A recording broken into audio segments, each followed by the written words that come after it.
మరోసారి ఆకర్ష కాంగ్రెస్లోకి జిహెచ్ఎంసీ పరిధిలోని 6 ఎమ్మెల్యేలు సీఎం రేవంత్ రెడ్డి విదేశీ పర్యటన నుంచి తిరిగి రాగానే చేరికలు బీజేపీతో బీఆర్ఎస్ నేతలు టచ్లోకి వెళ్లారన్న ప్రచారంతో అప్రమత్తం. కొందరు నాయకులకు కార్పొరేషన్ చైర్మన్ పదవులు ఇచ్చేటువంటి అవకాశం అంటూ కొన్ని చూస్తున్నాం. బీఆర్ఎస్ ముఖ్య నాయకులు బీజేపీతో టచ్లోకి వెళ్లారన్న వార్తల నేపథ్యంలో ఆపరేషన్ ఆకర్ష్కు సీఎం రేవంత్ రెడ్డి మరోసారి పదును పెట్టనున్నారా? జిహెచ్ఎంసీ పరిధిలోని 1/2 డజన్ మంది బీఆర్ఎస్ ఎమ్మెల్యేలు కాంగ్రెస్లో చేరేందుకు సిద్ధంగా ఉన్నారా?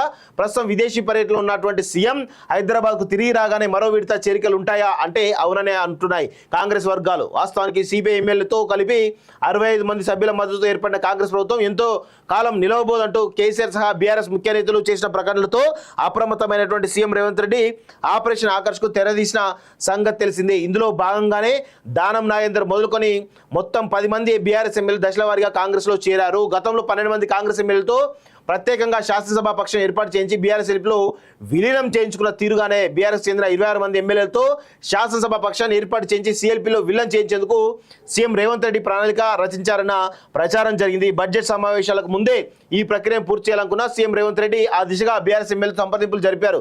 కొంతమందితో ముఖాముఖి సమావేశమై హామీలు ఇచ్చారు.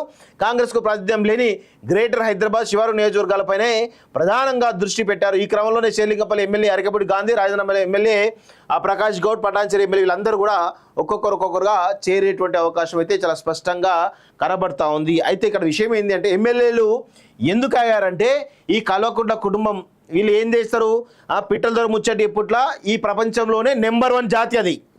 వీళ్ళు ఏం చేశారంటే మనము బీఆర్ఎస్ను బీజేపీలో విలీనం చేస్తున్నాం, మనము వీళ్ళ 8 మంది ఎమ్మెల్యేలు మనం ఒక 30 మంది ఉన్నాం కదా, 38 మంది అవుతాము, మిగతా వాళ్ళు కాంగ్రెస్ నుంచి 20-25 మందిని తీసుకుంటే ఇమీడియట్గా మనం ప్రభుత్వం ఫామ్ చేయొచ్చు, మనదే ప్రభుత్వం వస్తుంది, 2-3 నెలలు ఆగండి, కవిత బెయిల్ రాగానే ఇదంతా ప్రాసెస్ అవుతుందని చెప్పేసి వాళ్ళందరినీ కూడా నమ్మబలికిరు. ఈ దొంగలు ఎవరు? ఈ బిల్లా రంగాలు. బిల్లా ఎవడు? కేటీఆర్. రంగా ఎవడు? హరీష్ రావు. ఈ బిల్లా రంగాలు కలిసి వాళ్ళ ఇంటికి పోయి ఎమ్మెల్యేల ఇంటికి పోయి బతిలాడుకొని కాలు మొక్కిర్రు. ఏది ఈ గ్రేటర్ హైదరాబాద్లో ఉన్నటువంటి ఎమ్మెల్యేల కాళ్ళు పట్టుకొని దయచేసి మీరు చేయకండి, మనకి చేస్తున్నాం, మళ్ళీ తర్వాత మీరు పోతే ఇబ్బంది అవుతుందని చెప్పేసి ఎమోషనల్ బ్లాక్మెయిల్ చేశారు. అయితే వాళ్ళకి క్లియర్ కట్గా అర్థమైపోయింది. ఏం అర్థమైంది?